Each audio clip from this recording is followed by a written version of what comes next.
Bienvenidos. Esto es Idas y Vueltas. Soy Fernando Fraquelli. Durante esta hora hablaremos de cultura, sus proyectos y sus inquietudes.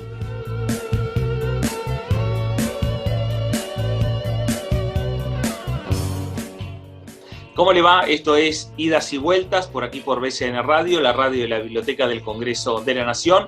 Y en el día de hoy, en este programa, vamos a estar analizando un tema que tiene un parentesco permanente con el Congreso, forma parte de lo que es el Parlamento Nacional, que es el edificio del Molino, la reconstrucción que se viene haciendo, y vamos a hablar de ese tema. Y después también vamos a conversar con Ricardo Preve, un cineasta, fotógrafo argentino, nos ha visitado en los estudios de BCN Radio y ahora está haciendo un trabajo en particular en los Estados Unidos y nos va a contar de qué se trata ese trabajo. Presentamos el programa y comenzamos ya con la primera entrevista.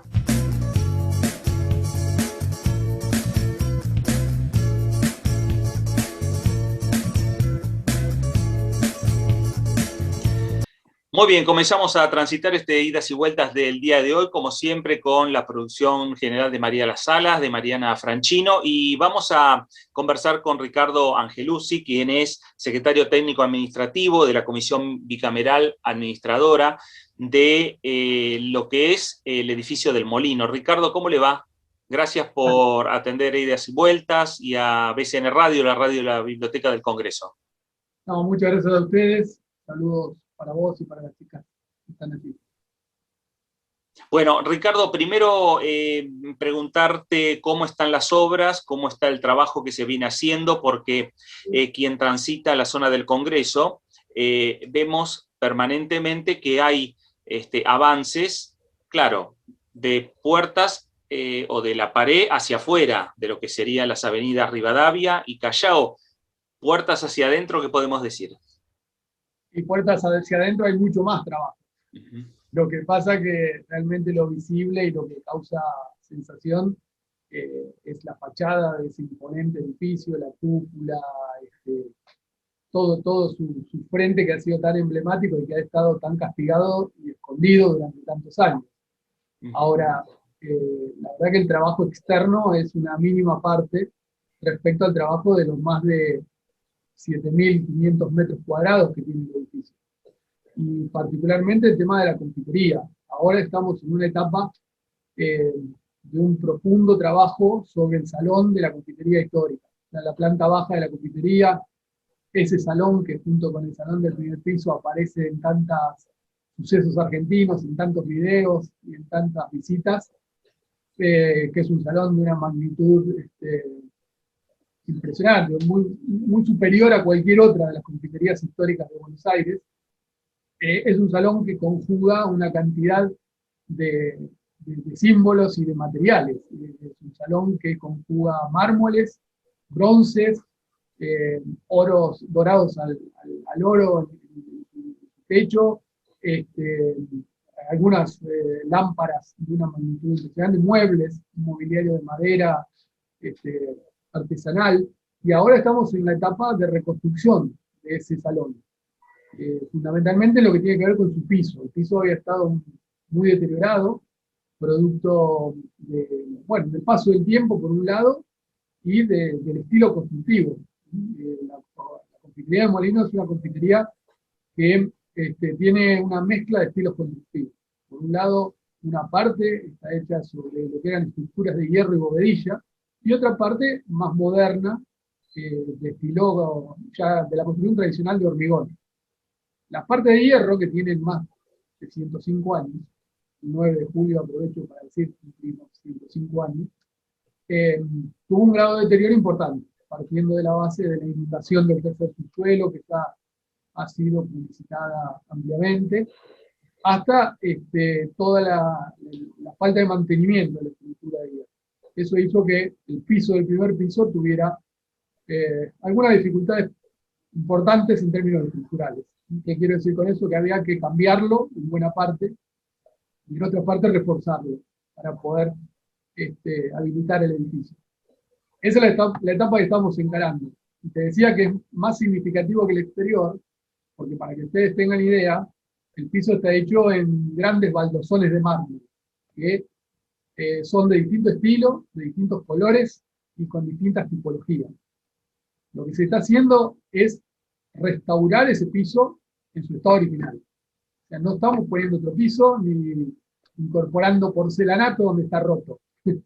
Donde está roto se lo reconstruye, donde no existe se pone un mármol similar, en los lugares donde está escallado se restituye con harinas de mármoles, y la verdad que ese es un trabajo muy artesanal, de muchísimo detalle, y por otro lado, bueno, de muchísimo tiempo, ¿no? Y esfuerzo de quienes lo están haciendo. Ricardo, no es la primera vez que conversamos sobre los trabajos que vienen haciendo en la confitería, en el edificio del Molino, y una de las particularidades y una de los temas que vos siempre nos has remarcado es el trabajo del Estado, en diferentes organismos, en diferentes maneras, desde las universidades hasta el trabajo de las fuerzas de seguridad para trabajar en algún momento determinado, y hasta los trabajos de todo un grupo de trabajadores del Congreso que le ponen mucho empeño, muchas ganas para tratar que el Molino sea como era entonces. Sí, sí, me parece que ese es un punto, más allá de los pensamientos ideológicos, me parece que este es un punto que quizás sea el eje central. Como cuento siempre, cuando el 2 de julio del 2018 nos dieron la llave del molino, porque literalmente nos dieron la llave del molino, y más allá del valor simbólico, era muy difícil que se animaran a ingresar al molino un grupo de trabajadores con el desafío que ello implicaba. No solo el desafío en términos arquitectónicos, sino también el desafío de que había presunciones en algunos de que había serios riesgos de colapso del edificio, con lo cual era muy difícil que alguien quisiera hacerse cargo de un edificio que podía tener esta consecuencia. Y desde ese momento nosotros apostamos primero a un equipo de restauradores que yo podría decir hoy que son los enamorados del molino, que son los que ustedes, los que han podido ir, ven todos los días, trabajando milímetro a milímetro cada uno de los componentes, las maderas, los cristales, los mármoles. El equipo de arquitectos, sobre todo un equipo de arquitectos que son trabajadores del Congreso, arquitectos jóvenes, pero que han puesto todo su saber para esta tarea. Y como vos decís, el acompañamiento de distintos organismos del Estado. El análisis estructural del edificio para poder garantizar que el edificio no colapsara, pero además para hacer los refuerzos que teníamos que hacer, lo hicimos con la universidad, con la universidad pública, en este caso la Universidad de La Plata. Los análisis históricos que fuimos haciendo con convenios con otras universidades, que nos permitió recabar un montón de información que había quedado perdida. El trabajo de arqueología urbana que estamos haciendo, que nos permitió recorrer los 8.000 metros cuadrados del edificio y recoger cada uno de los objetos que habían sido símbolos de algún momento de la historia, de quienes habían vivido y trabajado en el molino. Ahora estamos trabajando puntualmente con el astillero Río Santiago, que es el que está encargado de la restauración de la marquesina, y que esperamos que no más de 30 días puedan todos disfrutar por lo menos de una prueba piloto que hemos hecho, que implica restaurar toda la parte de hierro, pero también toda la parte de ornamentación de vitrales que tenía esa marquesina. Así que, sin ninguna duda, ha sido una de las demostraciones de que los saberes del Estado puestos al servicio de un trabajo concreto y un esfuerzo colectivo, los trabajadores del Estado tienen mucho para dar y mucho para ofrecer en estos procesos de transformación.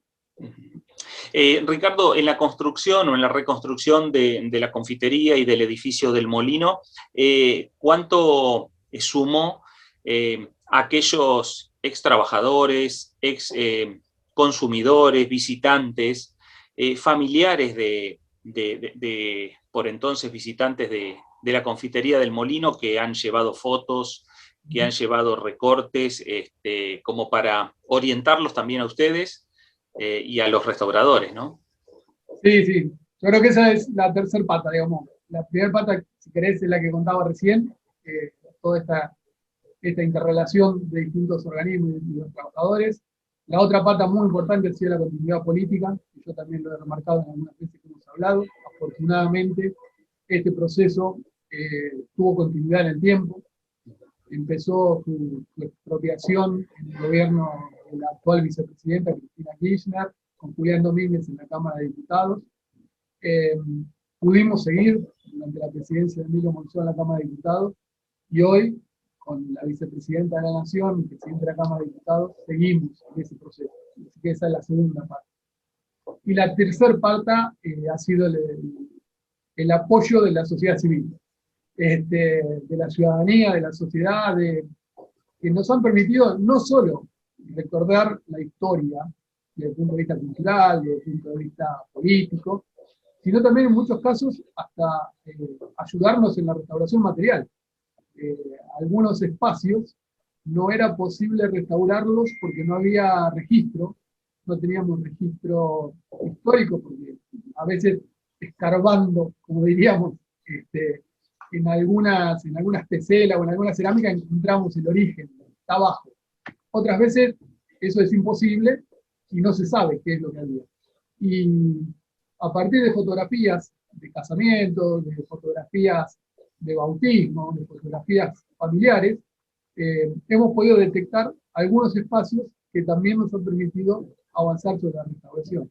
Así que no solamente han colaborado en lo que tiene que ver con la recuperación del patrimonio inmaterial, que es otra parte de la que nosotros le damos mucha importancia, porque nosotros creemos que el Molino es un edificio de patrimonio histórico nacional, tanto material como inmaterial. El Molino trasciende la belleza arquitectónica. Es un edificio que cuenta la historia política argentina, cuenta la historia de las artes, del tango, bueno, y de la sociedad, de alguna manera, de la vida en sociedad en Buenos Aires.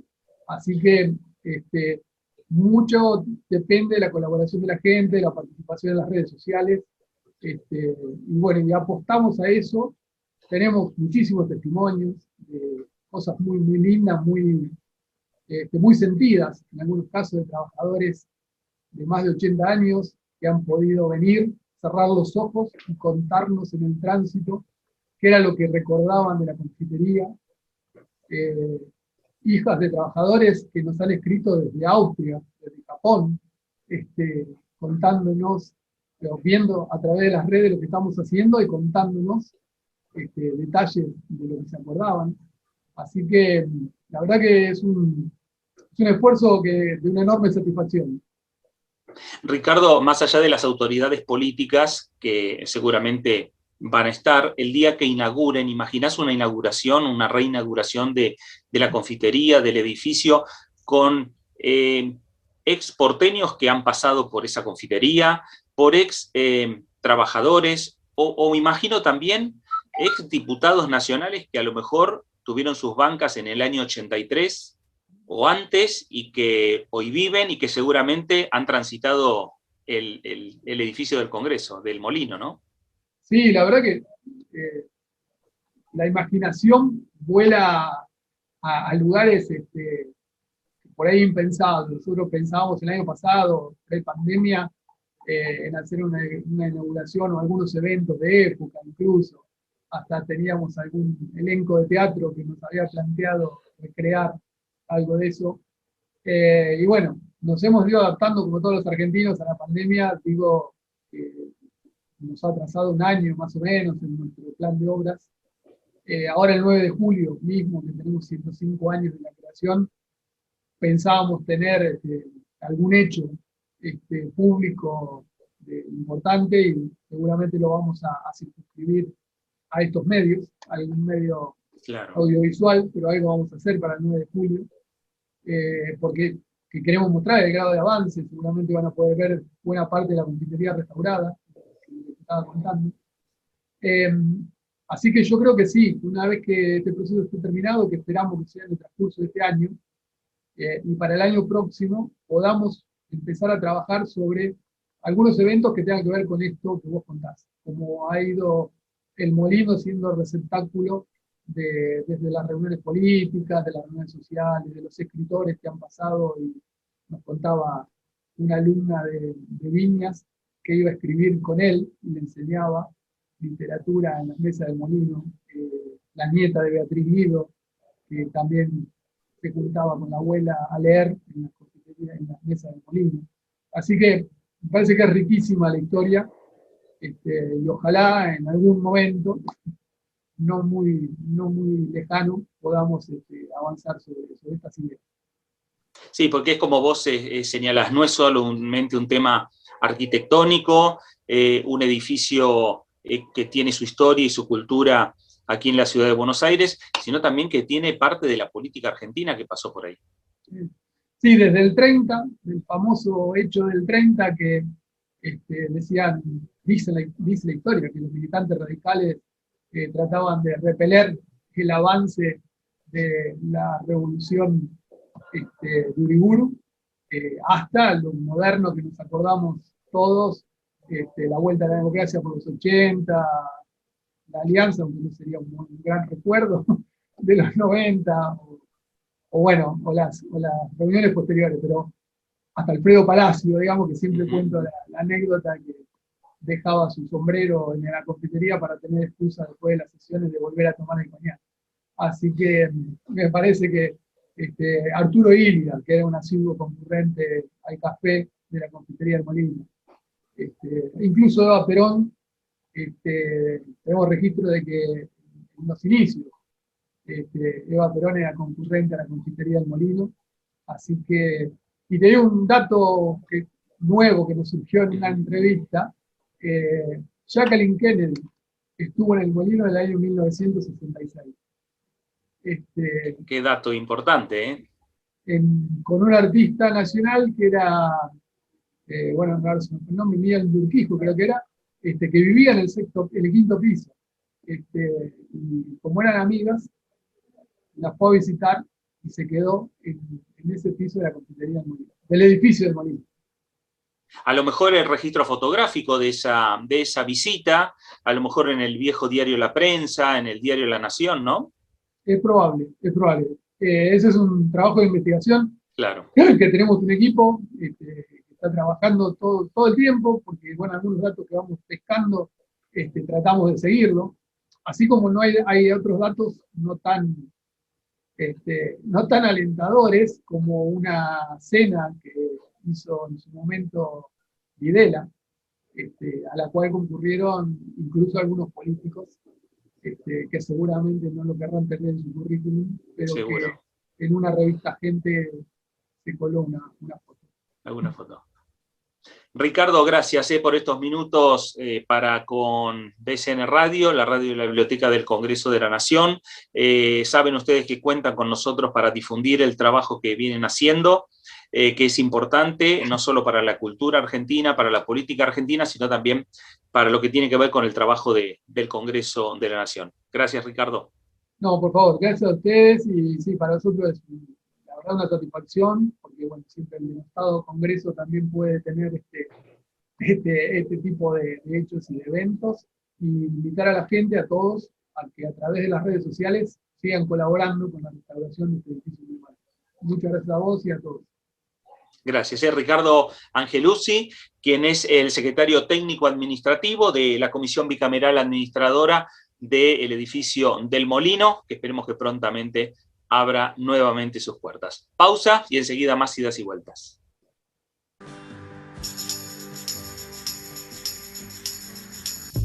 BCN Radio, la radio de la Biblioteca del Congreso de la Nación.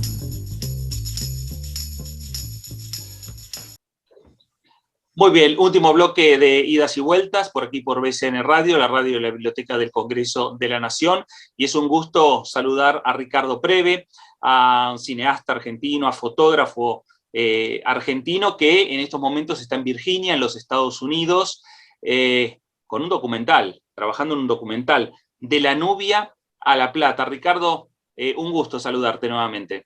Igualmente, Fernando, muchísimas gracias por volver a tenerme en tu programa. La verdad que muy, muy lindo de volver a conversar con vos. Bueno, y que nosotros decimos el documental, dijimos el nombre del documental, pero ¿qué te llevó a pensar y a trabajar en este nuevo proyecto? Sí, yo estaba trabajando en Sudán, un país donde no hay tanta interacción con Argentina.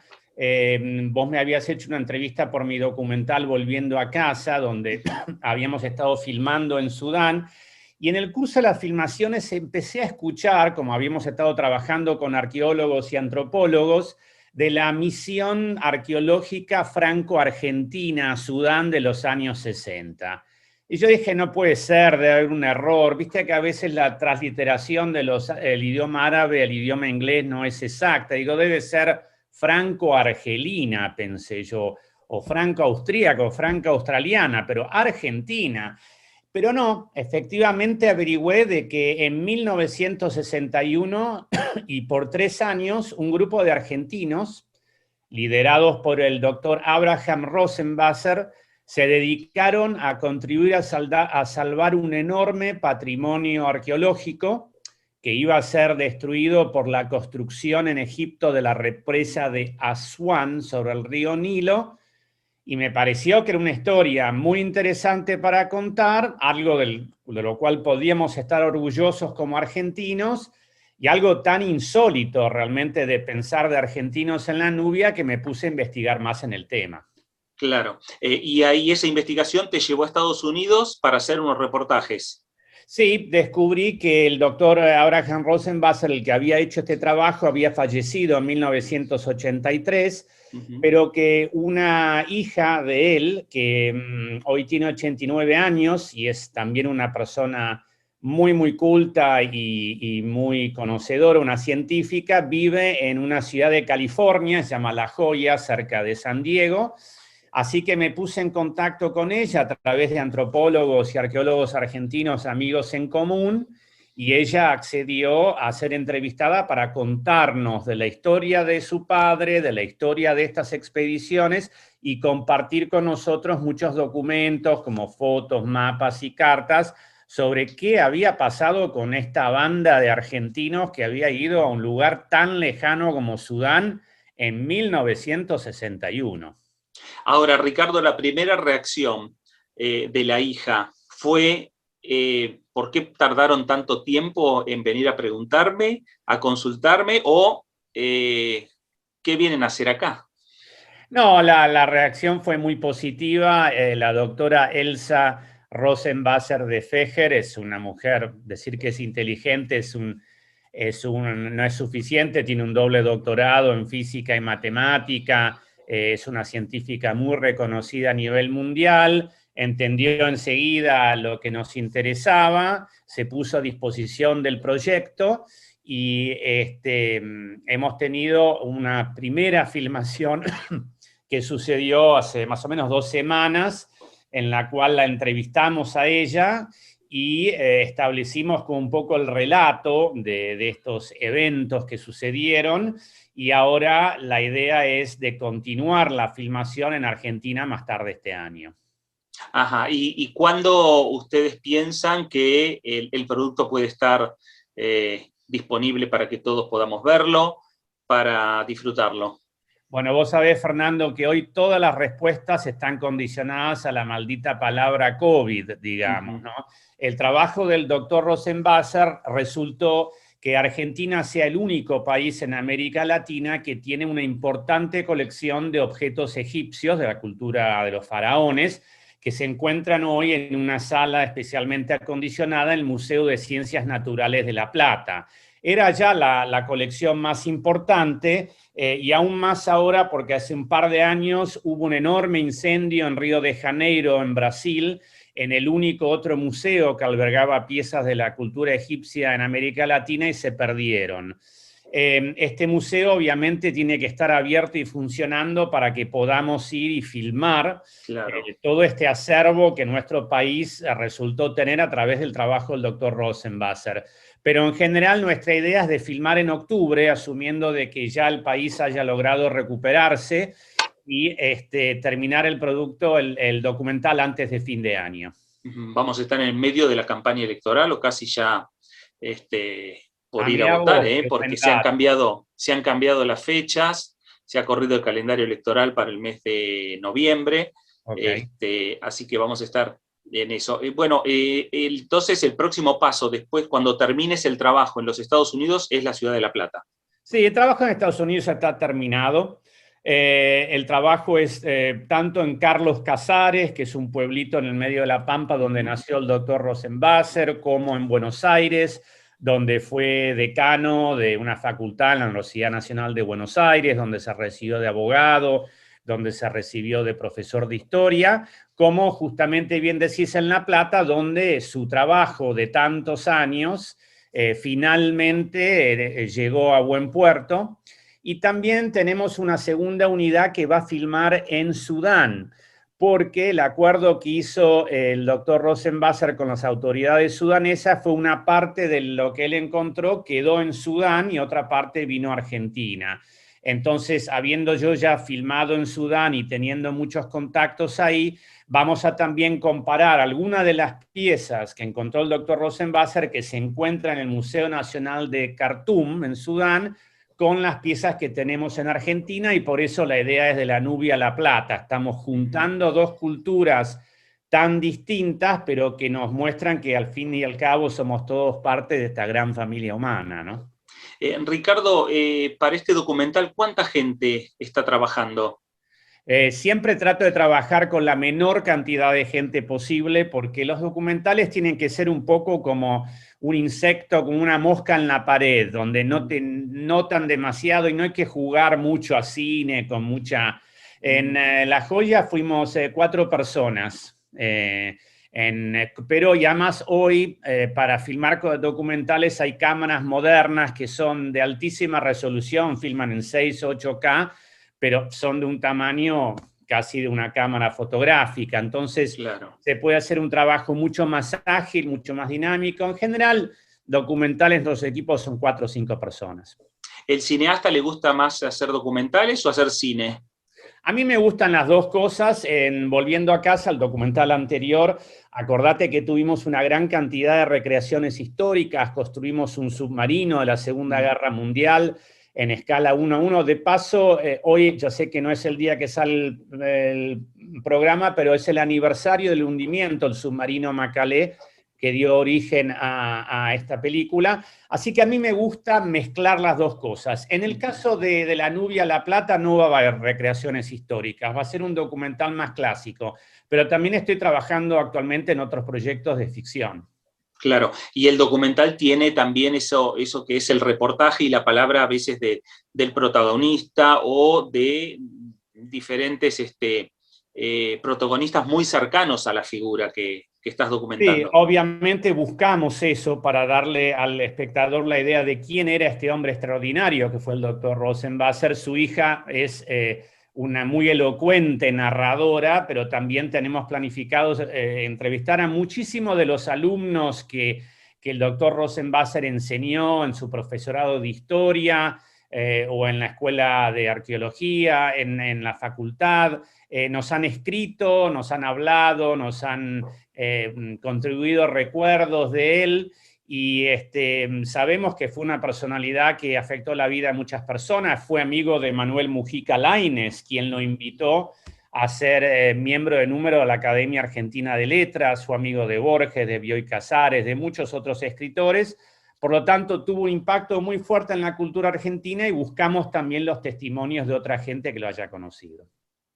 Ricardo, es una historia muy poco conocida para la República Argentina, en lo que tiene que ver con la cultura y con digamos, con lo arqueológico, con lo histórico en general.